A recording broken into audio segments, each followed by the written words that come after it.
That's depressing. Good morning. Right on. I walked in and Russ, on the production team here, I said, this is awesome. Number one, I mean, I love being an entrepreneur and building because you're around people like Nate. I mean, this is just the energy, a clear, him and the team, sheer force of will to bring something together for the first time. And those of you who've done it know that that's a lift. But I walked in and I was like, this is awesome. And Russ was like, what'd you expect?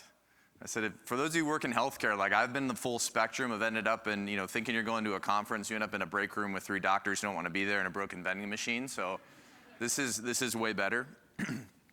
Super grateful. I'm from Cleveland, Ohio originally. So being back in the Midwest, I live in Nashville, Tennessee now. It's just, there's obviously an authenticity to the people here, the culture. So it's fun to dip in. I want to give a shout out to my friend Ryan Cummins. For those of you who are, if you're planning to dip out early, I would encourage you to stay to the closing keynote. Ryan and his wife, Lisa, Ryan's a dear friend. He used to live in Nashville. He is from Grand Rapids and moved back here. He's the reason I'm here, introduced me to Nate. But Lisa's an extraordinary woman. She's a musician. The two of them realized that the neuroscience of child development and family connection can be brought to life through the ancient practices of music. So they're going to do a performance here. If you have children, if you're thinking about having children, even if you hate children, I think it's still, you will be blown away. My daughter's 7 years old, and the book on the table, Rufus and Bee, is truly one of her favorites. So that's a bit of a long, I suppose, tangent to say I just really appreciate something different here. So I want to today challenge that a little bit. I focus in the world of what we call high performance medicine, and I want to tell that story through this lens of the teams of tomorrow. When Nate talks about moving from what we know is the reactive side of healthcare into being preventative and proactive, that is a huge lift. I still am sort of inside the infrastructure of healthcare. Our team focuses, and we work with frontline medical teams. But as we build data sets, the goal is to continue to get outside of healthcare and use that data to change the way hospitals, health systems, and certainly people on the front lines think about their own well-being. But I want to do that today through the lens, I'm going to tell my own story of how do the best teams and cultures in the world think about data to drive performance. How many people here do currently or have previously worked in a hospital? Okay, that's like 80% of the room, great. So whether you are there now or you were, I hope I can challenge the way you think. And I like to just to start off, to be a little provocative, I want to hit sort of 3 provocations. The first, I'm going to tell my story in a minute. My background was in national security, and then I served in special operations. I used to think the government national security infrastructure was the most data-rich environment in the American economy. I think it's unequivocally healthcare. But I would argue the most important data set in healthcare is the one nobody has, what we call the daily lifestyle fingerprint of a doctor or nurse: sleep, rest, recovery, readiness, cognitive acuity. Number 2, the reason for this is because healthcare fails to recognize that the least important part of patient safety is the patient. It is super provocative. The least important part of patient safety is the patient. If you are a doctor, nurse in this room, PA, from day one, your entire life is focused on the externality of the patient, usually at the expense of yourself over time. So I want to get into why is that and what is the second order effect of it. And then third, this problem is not solved by leaning into the broken human narrative. So my background, again, special operations. I had the privilege of serving as a Navy SEAL.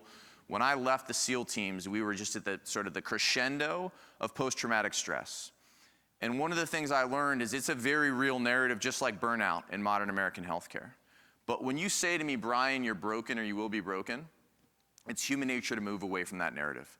When we move through the aspirational narrative of human performance, human flourishing, high-performance medicine, so I want to get into that today. But as I sort of tease this a little bit, I've been really lucky the last 20 years to be around some of the best teams in the world. I don't consider myself an expert. I've always been a humble learner, whether it was in the SEAL teams, working with sports in space, and I want to share some of those learnings today. At a basic level, when I talk about performance in healthcare, as all of you know, what can happen is we think that it's doing more. But performance, human performance, is about doing less. And I should give it's a good time. For those of you who are passionate about performance and human flourishing, obviously today I'm going to talk about healthcare in that world. But if you're on the fringes of it, our brothers over here at Koya in the back right, you should check out later. They're also in the human performance space. But this is an emerging field because as human beings, we're trying to understand how do we manage the stress of life. But there ends up being 2 paradigms most of us travel in. On the left-hand side of the screen is the endurance model.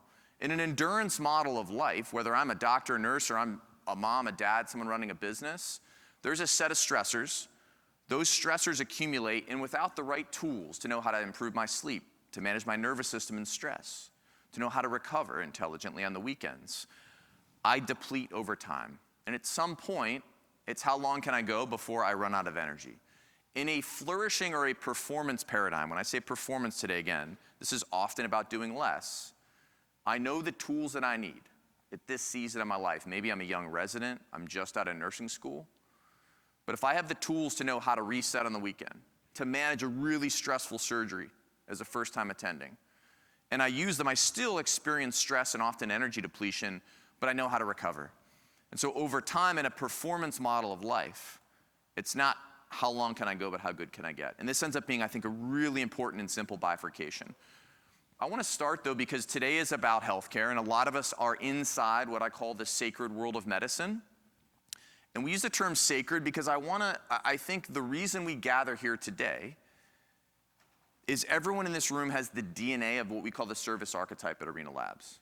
Like you're programmed to serve. As Nate said, he started inside, and some of you have left, and now you're trying to serve society and steward human health from outside. But for those who are still inside, right, this ends up being a really important model. So has anyone seen this photo before? No one? Yeah? Do you know the story on it?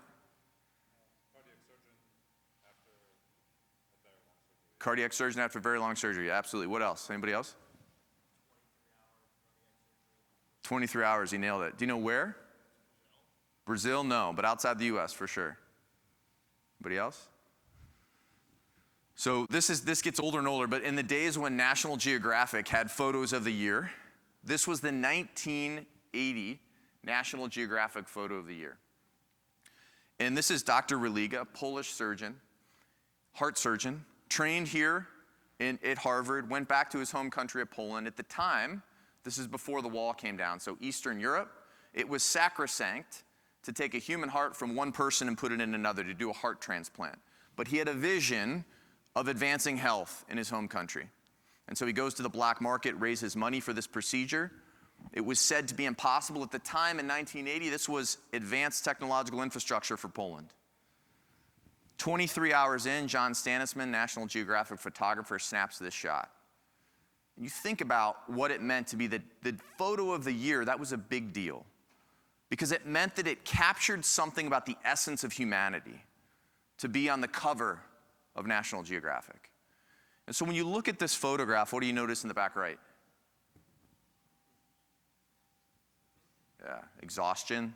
It's actually his fellow. It could be his nurse. It's his fellow. But look from the shoulders down. What do you notice about Dr. Religa's body posture? What strikes you? Anybody? Exhausted, yeah. And you think about the weight of doing something impossible. Now look at his eyes. It's almost as though he's willing that patient alive, the inspired soul. And this is where we start to separate the work we do in healthcare, this sacred world of the service archetype, from the day-to-day life of other jobs we might do. And what is profound about that willing, in this case, this patient actually went on to outlive Dr. Religa, but most people who are service archetypes without the right tools, because we believe in something bigger, we transcend what we're capable of. We go beyond our body's physical limits, but if we're not careful, we end up in the back right-hand corner. So this little emaciated character who could use some sunlight is me. Sometime in the 90s, up the road in Ohio, at the Cleveland Clinic, and I'm shadowing an orthopedic surgeon. And the reason is at the time I wanted to go into healthcare. And that's because of the woman on the left. It's my mom, beaming, sometime in the late 70s. Both of my parents' attire could now be Halloween costumes. I live in Nashville, Tennessee. My dad's pleather coat would go for like $2,000 in a thrift store. But the photo on the right is my kitchen table, literally, growing up. And I have this visceral memory of being fascinated that my mom loved something outside of the house I didn't fully understand and being drawn to it. I also remember she was in the OR, she was an RN. On the rare occasions she lost a patient, something went wrong, people were throwing instruments, you could feel that at the kitchen table, that weight, because she loved it and she thought about it all the time. Now I ended up, as I mentioned earlier, not going into healthcare. I went into the world of national security and got to serve in the SEAL teams. And the first thing you have to learn to do in the military, but particularly special operations, is learn to manage your own edges, fear and anxiety, in increasingly consequential environments. Learning to manage the nervous system, learning how to rest and recover intelligently. My last job in special operations, I got to work in what's called undersea clandestine operations. So think of like a special operations underwater. And if any of you scuba dive, I know I'm again from the Midwest, there's not as much scuba diving around here, but if you get out and happen to be someone who lives a bit underwater, you know that seeing these bubbles, this is a mini submersible, so this is a mini submarine that launches off of a larger nuclear submarine. But these bubbles, that means that the SEAL operators inside that mini submersible are breathing mixed gas. So they can't hydrate, they can't eat food. This photo was taken off the coast of Hawaii during the daytime, but most of these missions are at night, so you have sensory deprivation. It's complete darkness. No food, no hydration, sensory deprivation, sometimes for up to 8 hours. It's a really hard human factors problem. And so my last job before I left the military was building an undersea human performance institute. And the question was, how do we work with the best teams in the world to understand how we can bring technology and data to advance a SEAL mentally and physically underwater? And for me, it was a dream job because even though I was outside of the military, I was working with these amazing cultures. So anyone been to a Cirque show? So if you appreciate, yes, the performance is extraordinary. But what is amazing about Cirque, when you get under the hood, the amount of time these performers put into their bodies, into readiness, into the precision of knowing that error is unacceptable because it's so high risk. It turns out that all of that is predicated on rest, recovery, data. Now, through hard work and discipline, I should he's pointing. actually, some context. Who's a marathoner in the room? There's always a few. Marathoners? None? There we go, right there. Thank you, thank you. There's always like a half hand. So do you know anybody who this is? Even if you don't run, do you know as a runner? Yeah, this is anybody? Kipchoge. So Eliud Kipchoge, this is, by the way, again, if you're excited about human performance and have children, Disney now owns Nat Geo. There's a 2-hour documentary called Breaking 2, which is about the endeavor to run a marathon in 2 hours. And so those of you who run, I am admittedly not a runner, but do it enough to appreciate that I can't even comprehend how insane these statistics are. But running a marathon in 2 hours means that you would have to run at a pace of 4 minutes and 34 seconds for 26.2 miles. That's just lunacy. That's like if you were to set a treadmill in your home or in a hotel to 13.1 miles an hour and run for 2 hours. So Eliud, I got to work on the Nike project. They selected 3 runners, one from Eritrea, one from Kenya, one from Ethiopia. And this is Eliud breaking the 2-hour barrier. Now, through hard work and discipline, he's pointing. Come on, he says. Eliud Kipchoge has the hand of history on his shoulder. He has less than 200 meters to go. Eliud Kipchoge, let's keep an eye on the clock, into the final 20 seconds. Eliud Kipchoge on his shoulder, 140, the unofficial time. There's his wife. Eliud. I mean, it's insanity. The guy could just keep going in that. Isn't it nuts?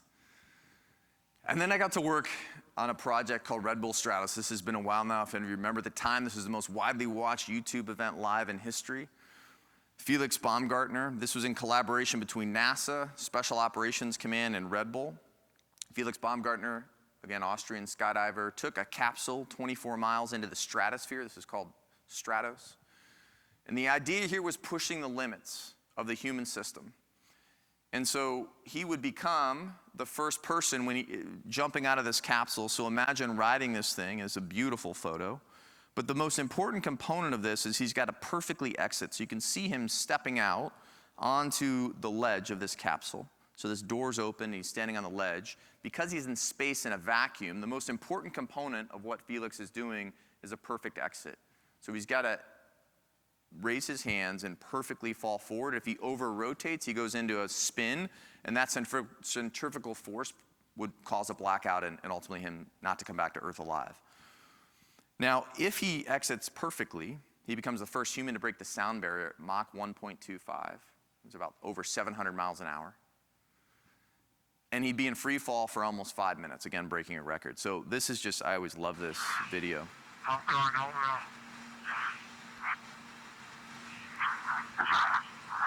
Jumper away. My stomach still drops. I've seen it 100 times.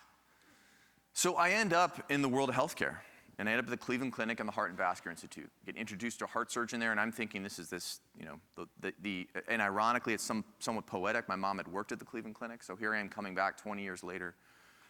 And I'm so fascinated by the technological advancement of modern healthcare. And what fascinated me was how similar it was to all these other cultures. Deeply mission-driven, an orientation around mission. Again, whether that was serving in special operations, pushing the limits of a human system, or going into outer space. Highly interdependent human teams in which data was driving an understanding of that human system. And then increasingly complex and dynamic. But it was ultimately a high consequence, no fail environment. And here I am at the Cleveland Clinic, and suddenly some of these things are true, but I'm fascinated that the subtext of this high consequence, no fail environment is very different than all these other cultures I had the fortune of working in or learning from. Because elite athletes, creatives, military, from day one, there's this predicate on the tools to again pursue performance. And yet, at the top medical institution in the world for heart surgery, none of that existed. And I was fascinated, and that began a lot of the work for me over the last decade, which is asking this provocative question. Why don't we give frontline medical teams the same tools, the same data, and the same coaching as other high-stress, high-stakes fields? When you look at world-class cultures, it's actually quite simple.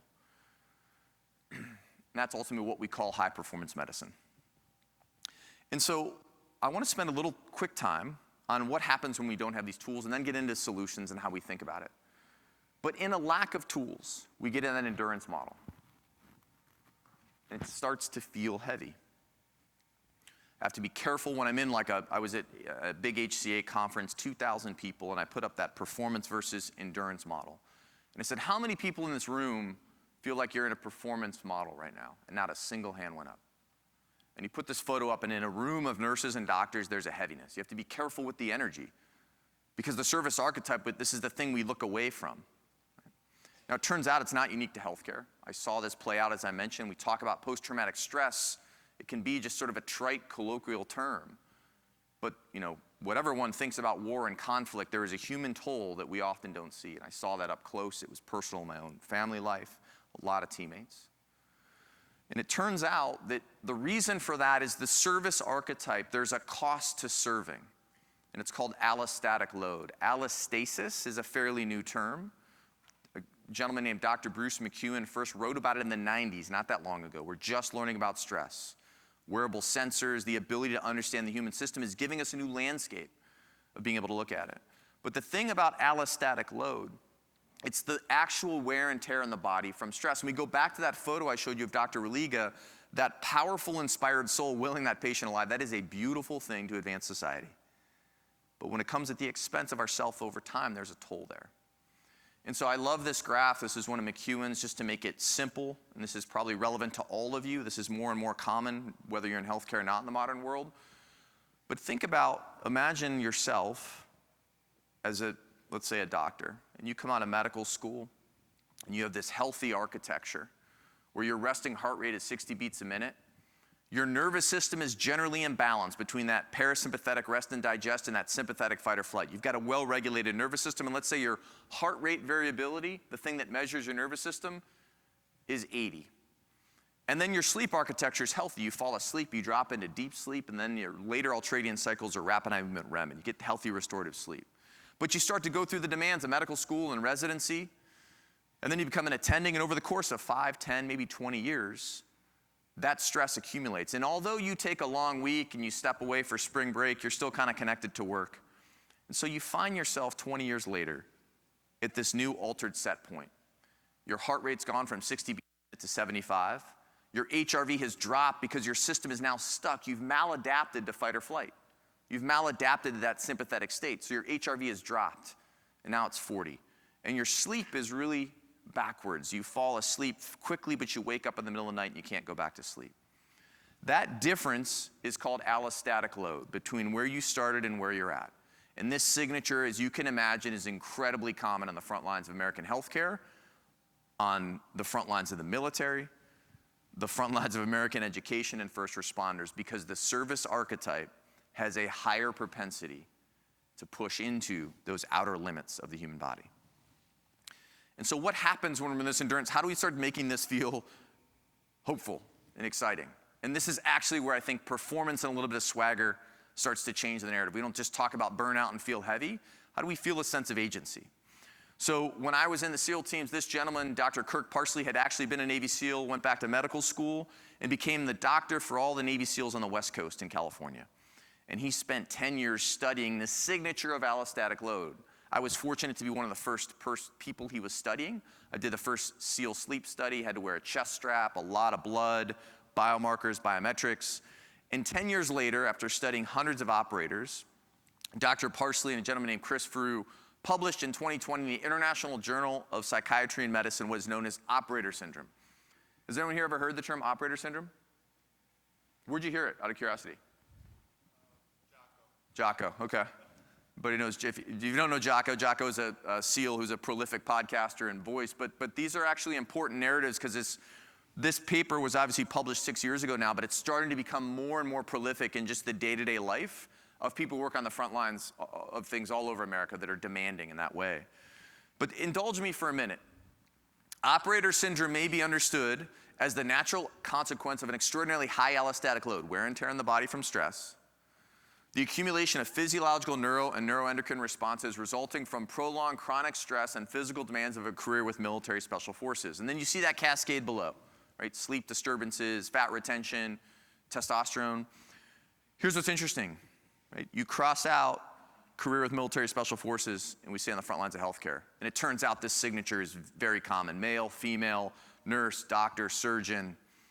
And this is really important to understand. So the question is, what do we do about it? How do we get to the right-hand side, or at least empower people to not feel like they're carrying the weight of this calling they've chosen? And so, as I mentioned, for me, what was profound is I had the chance to do that. So when I came into the SEAL teams, came out of training, this renaissance was happening. We were using the data-driven world of professional sport.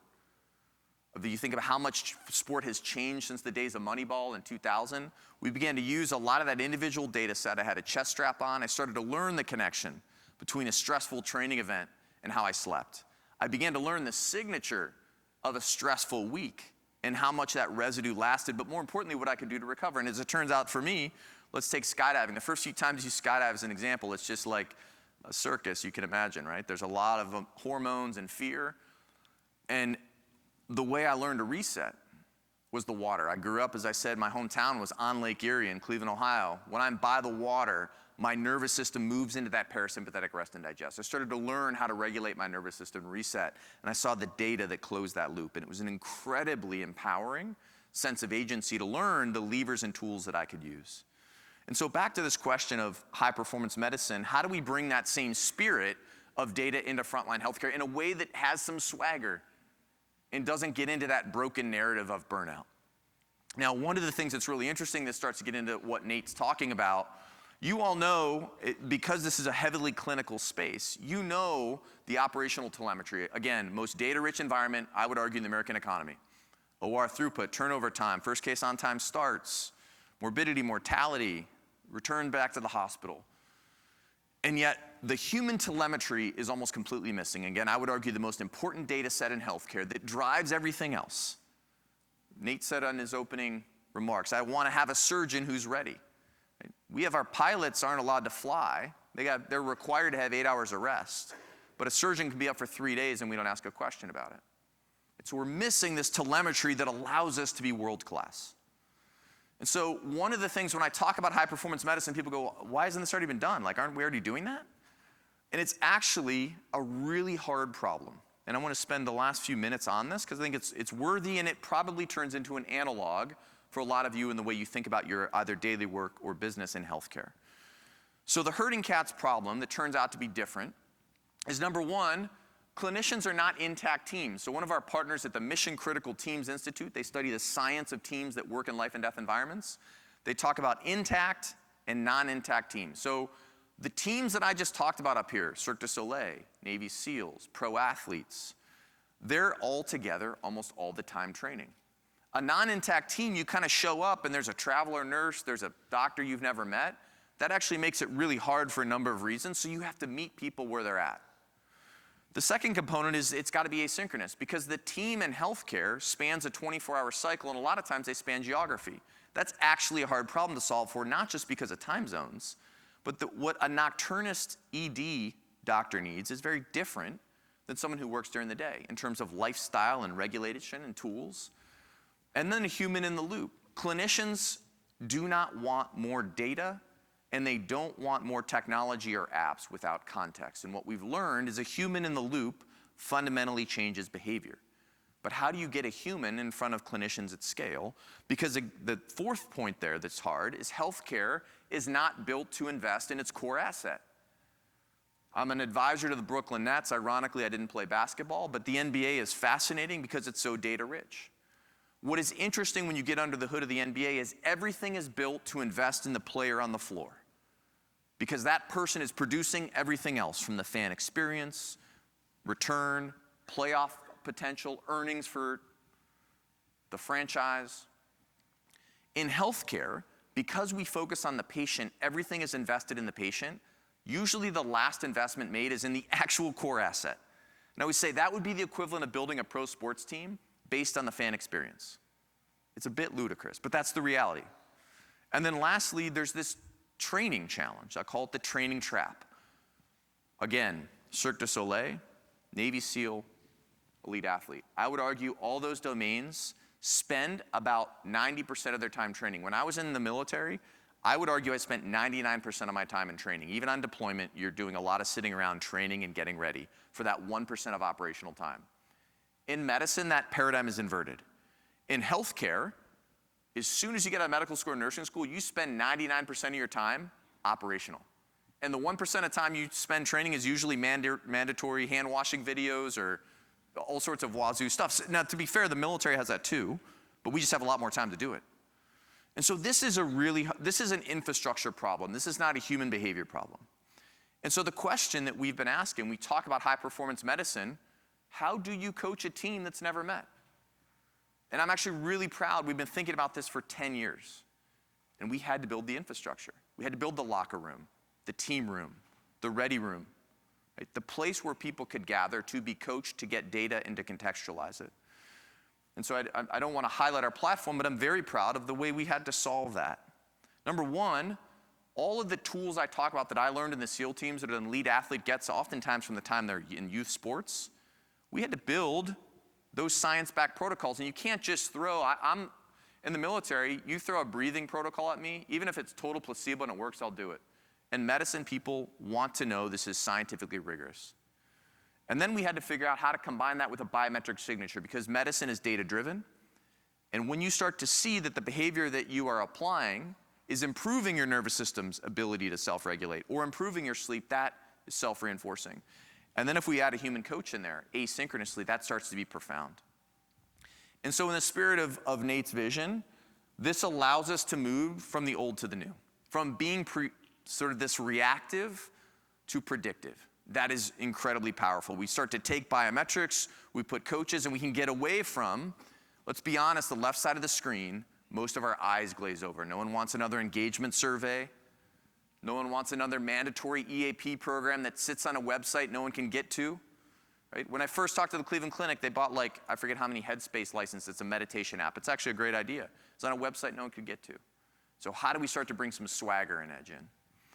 One of the things I'm really proud of, again, is that our team working on this for 10 years last month, and the Journal of the American Medical Academy and JAMA published, and if, for those of you who are interested, at the end I'll give you a QR code if you want to go deep on the science. A lot of people want to stay away from it.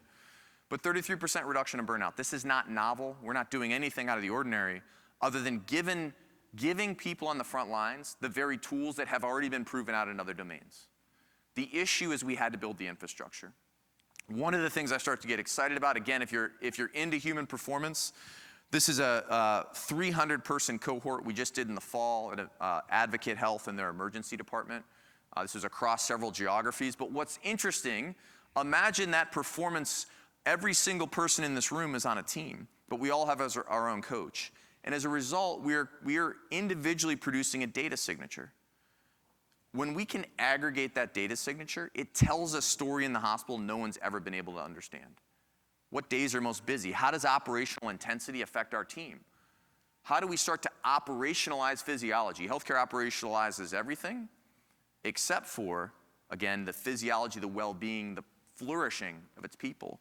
And so this is aggregate data, but HRV, some of this stuff will not make sense, but percent difference in heart rate variability, this is actually, we use for those who are deep in the space, we use something called CV. And that's actually normalizing for change in heart rate variability. The point here that's important, this is Halloween weekend in an ED. So if any of you worked in an ED, you can imagine. My mom used to always say full moon, she'd get nervous, right? There's these events in society that create higher operational tempo. But this starts to actually tell the story. You can see the nervous system of these people drops in the aggregate. This is not novel, but no one's ever had the data to start to think in the future, how do we actually equip our teams for this? How do we train people to understand it? You see sleep duration go down, and then deviation in bedtime, which turns out to be a really important predictor of how ready I am for the next week.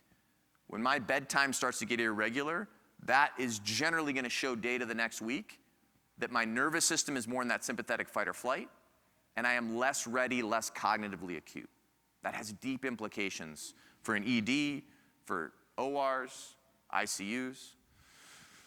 And so I'll sort of end where I started. The thing that, and I hope if nothing else, challenging the way that we can think about healthcare.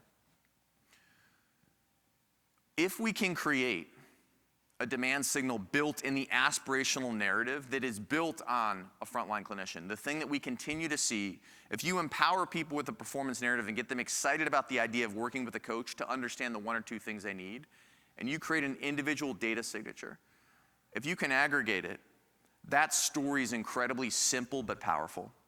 And the thing we've started to see is that my favorite moment when we sit down with a healthcare leader who has data on everything, and has never had data on their own people. And they have a group of people who've been sort of like slightly excited by this idea of performance, a positive aspirational narrative. And you get 500 or 1,000 clinicians into a story in front of a healthcare leader, that epiphany of understanding how important that data set is to start to change the way we allocate resources, the way we staff, and the way we invest across health systems is incredibly powerful. You can tell I'm passionate, I love this work. And I think at the end of the day, when the thing that I find most rewarding is there's a lot of things we can do in life, but when you get to work with service archetypes, people like all of you who are dedicated to advancing society in some way, that is profound, that is sacred, and we can make it aspirational. It's humbling. So thank you all very much.